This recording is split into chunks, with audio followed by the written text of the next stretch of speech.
Bien, moi, je suis le père Harold Durosier et je suis professeur au Grand Séminaire et doyen des études au Grand Séminaire, ou comme on dit, directeur des études au Grand Séminaire.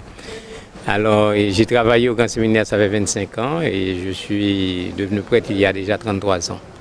Voilà, donc j'ai travaillé avec les jeunes et puis j'ai fait ça toute ma vie. J'étais aussi responsable de la pastorale des jeunes à l'échelle nationale.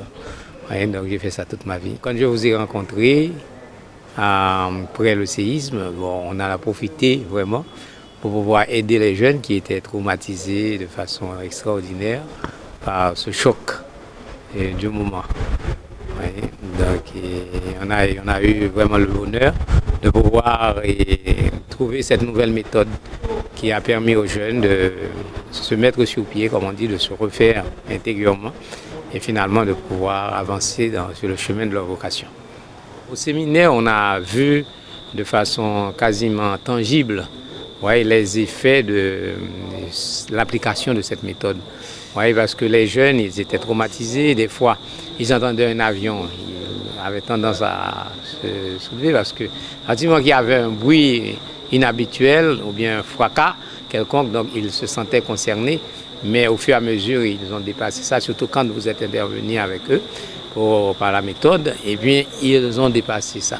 Donc nous pensons que c'est une preuve tangible qu'ils ont dépassé.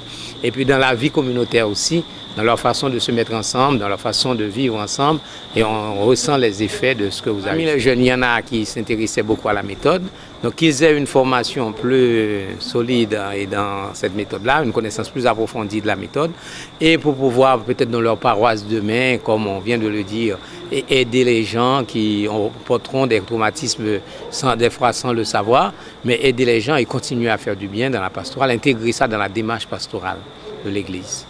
Oui, moi je pense que c'est ça que je veux dire, parce que les séminaristes, il y en a qui s'intéressent beaucoup à ça, mais qui n'ont pas eu le temps d'approfondir. Donc s'il y a une intervention pour approfondir avec eux, et quelquefois peut-être d'autres qui ont pu avoir des traumatismes vraiment qui n'ont pas pu bénéficier totalement de la méthode, eh bien revenir sur ce qu'ils avaient reçu et les aider vraiment. Moi je pense que c'est dans ce sens que je verrai une relation encore entre le groupe de thérapeutes que vous êtes et l'institution du Grand Séminaire Notre-Dame d'Haïti. Moi je pense que vous devez ouvrir ça à des écoles parce qu'il y a beaucoup d'enfants qui sont traumatisés et qui n'ont jamais été consultés par aucune institution, par aucun groupe, etc. Donc moi je pense qu'il faut faire un inventaire. Moi, si je pouvais aider en ce sens-là, faire un inventaire des écoles, au moins 4 ou 5 grandes écoles que vous pourriez visiter et quand vous serez encore de passage ici. Pour intervenir et pour appliquer la méthode avec les enfants, les plus jeunes là, qui sont capables de prendre et de transmettre aussi. La reconstruction ne sera pas seulement une reconstruction de maison, une reconstruction physique. Il faut une reconstruction de l'homme haïtien qui a été frappé de plein fouet par ce séisme du 12 janvier. Donc je pense que dans la reconstruction de l'homme haïtien, dans la façon de le restructurer, je pense que la méthode peut intervenir et donner un apport considérable. Oui, je pense, oui. Parce qu'il y a des choses, des zones qui sont restées bloquées ou troublées que la méthode peut ouvrir, élargir et finalement donner une chance à ces gens-là pour se mettre sur pied et se prendre en main.